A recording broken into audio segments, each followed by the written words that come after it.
Welcome back to some professional Starcraft 2. Two of the most exciting players in the entire world. I'm sure they need no introduction, but I would be remiss if I didn't do something very dramatic. So first, in the top right, the GSL caster and also, incidentally, champion. Defeating Parting, Cure, and so much more. The chessmaster. Arguably the #1 Terran, maybe not so arguably, the #1 Terran player in the entire world. It is TY.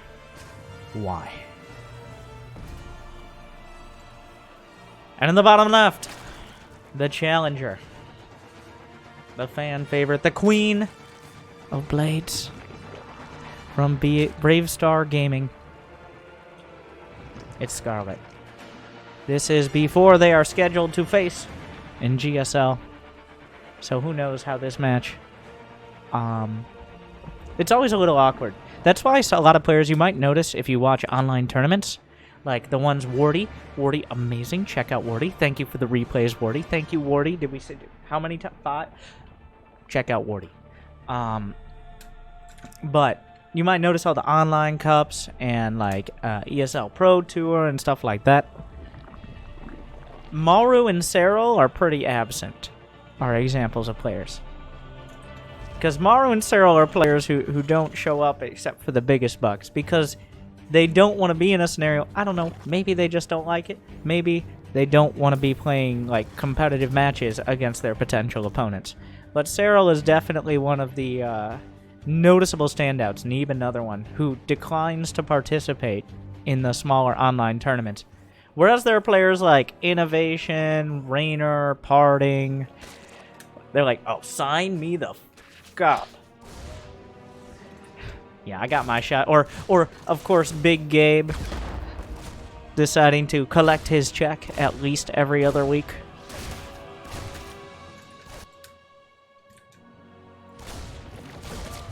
Which is why it's interesting these players are playing just a few days before GSL. So I expect the most standard possible builds. That's like, this is a whole mind game meta outside of the game. I expect that nothing new is shown, or if something new is shown, well,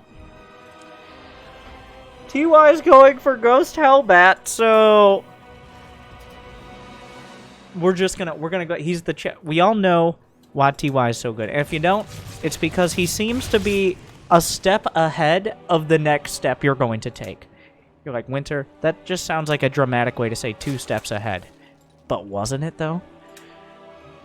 He really is, though. He's ready for both what's about to happen and then the response to it, and is already preempting it. And in this case, I think whipping out this build in a tournament just a few days before GSL is going to... Like, if you got... Even if it doesn't work, even if Scarlett crushes this, think of the mind game. Brenda, where are you going? They're killing our drone! My babies! Okay, I'm sorry. I blacked out for a second. Just 2 drones down. There's no starport with this, because you need the gas for the ghosts.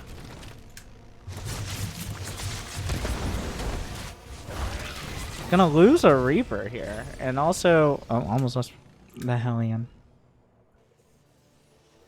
Do you just... Like, is an armory gonna start or not?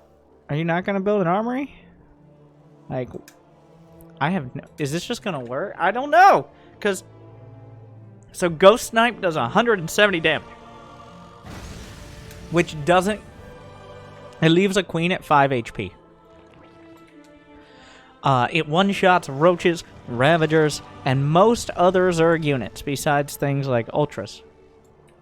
Maybe not lurkers. I think lurkers have 200. It's actually ridiculously strong. And then, the one thing it's not so great against is against things like Lings and Banes. But then you have Hellions. And, oh, surprise, surprise, the firing squad double kill! Leaving just one. Is this just gonna work? Oh my god! TY comes in with the executioner. Oh no! The queens are being slaughtered! There's nothing! The Roachmorn... Scarlett! Death by firing squad. It's over already?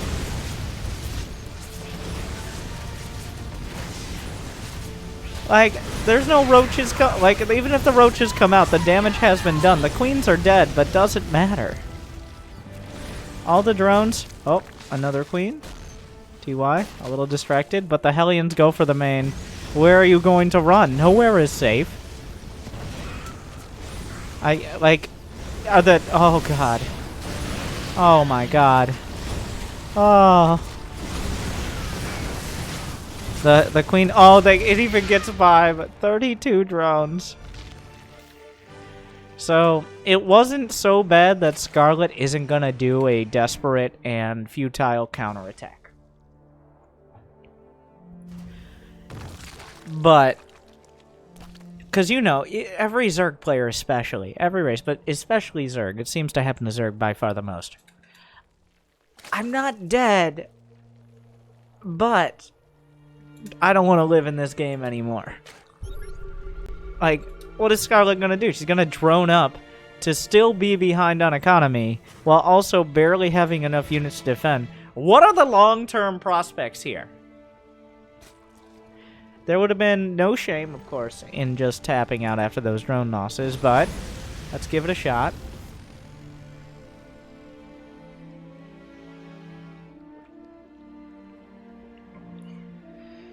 An Overseer, like, why build the Overseer, though? If Scarlett comes back from this, this will be... The supplies are near even. The game is not even remotely close. Like, we're still at a stage where... If Scarlett just left now, randomly, I still wouldn't really blame her for it.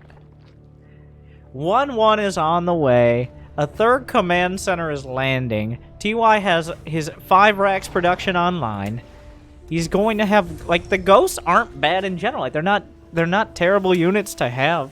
Even if you don't have... Like, Snipe is good. They're great against Lings and Banes, too. They have 100 HP. And they do extra damage to Lings. So... And Scarlett looks like she's gonna try to macro it out. This is like trying to run a marathon with both of your legs tied together. And also you have to hop, and there are pits of lava. And so you have to hop between the lava onto pillars. And TY has some solid steel-toed boots. He's fine. But on each pillar in between the lava are a bunch of tiny Legos. So not only are your legs tied together, but there are Legos and there's lava. And that's where Scarlett is right now. As TY has all of the upgrades finishing and Scarlett has 1-1 starting. Like, the Legos are... Is this a fucking ghost drop? I mean, hecking ghost drop? Wait a second, this is my channel. Like and subscribe.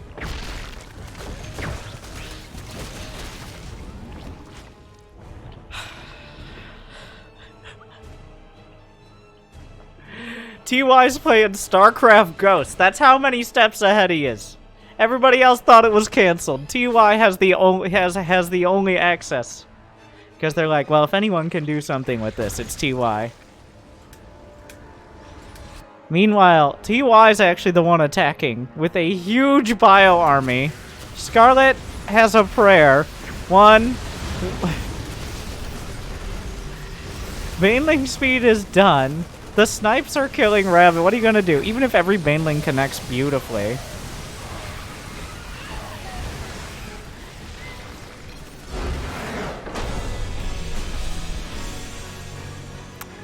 Well, that was a slaughter. That was not even remotely close. But an interesting opener. Don't try this at home. I mean, give it a shot. I don't...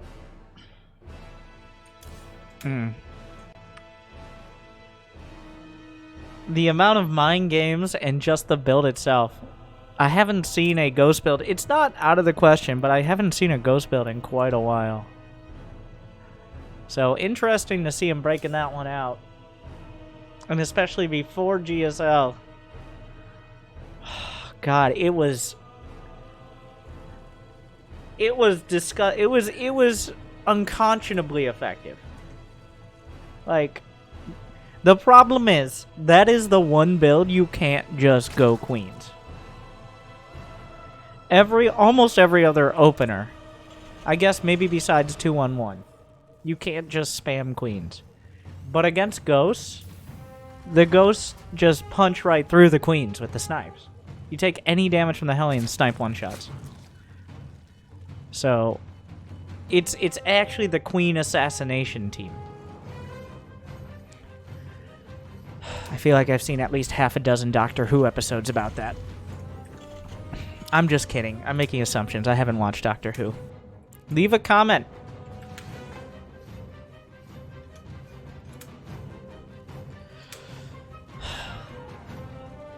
Hatch first. No proxy racks. 1-0.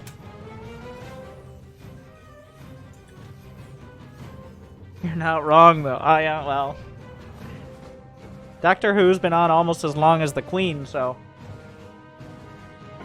At some point, you've got to rehash. It's like, but they went back in the time. Once again, I'm just assuming. It's a sci-fi show, ostensibly. So he went back in time and assassinated the person who assassinated the Queen. Oh, wow.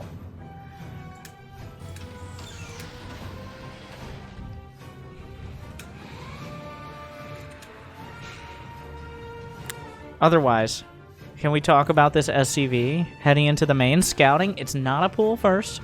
Looking for the pool timing and the gas. Boring! Let's talk about Doctor Who some more. So, I do know they switch the doctors each time because I think the doctors get disbarred by the Alien Medical Association. The AMA. Wait, they're not aliens to them. So just the galaxy... You see, this is getting confusing. Now I'm confused. Sounds like a good episode.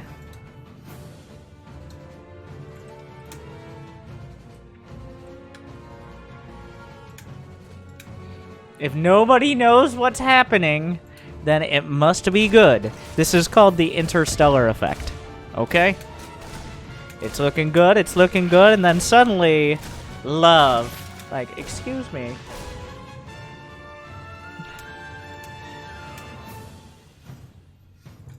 Christopher Nolan not huge on third acts.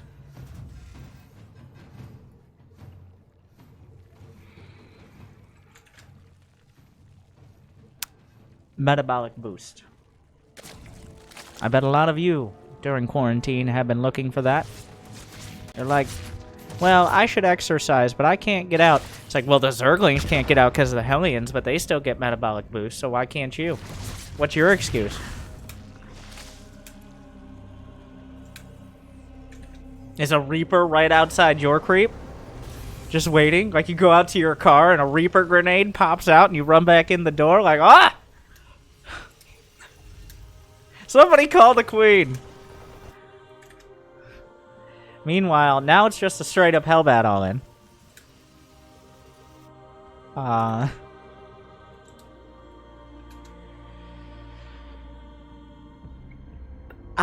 don't know, like, Scarlett has a tendency, this is 2-base Muta, by the way. This is a 2-base Muta build. 2-base Muta build without a spine crawler. Usually you get away with this, like you don't take that much damage, because queens and lings on 2-base, you're not spread too thin, you should be able to defend. Unfortunately, though, a straight-up, like, direct Hellbat all-in hits before any semblance of mutas. It hits before you have very many queens, and you don't have as many queens because you built a lair on one of your hatches. Like, what is... There's 4 queens and 5 lings.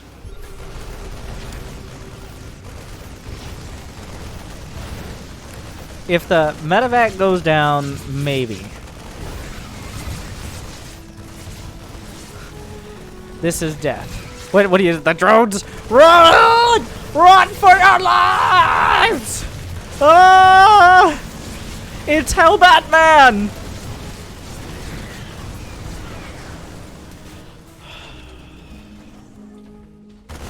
The Hellbats are just gonna kill the Spire. They just walk up. The Queens are like, oh, we're safe. And then the Spire's just dead.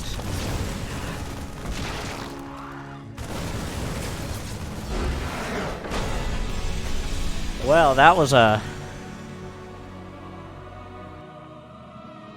those Hellbats in Hellions in both games roasted so hard. I guess you could say that series was well done. That is as one-sided as a Mobius strip right there. TY making Scarlett look like she's in another league, and not in a good way. Like the League of Legends or something. And who would ever want to be there? Well, if you enjoyed watching murder, like and subscribe and ring the bell for more murder. And thank you, Wardy, for providing us many murder replays to watch. Thank you.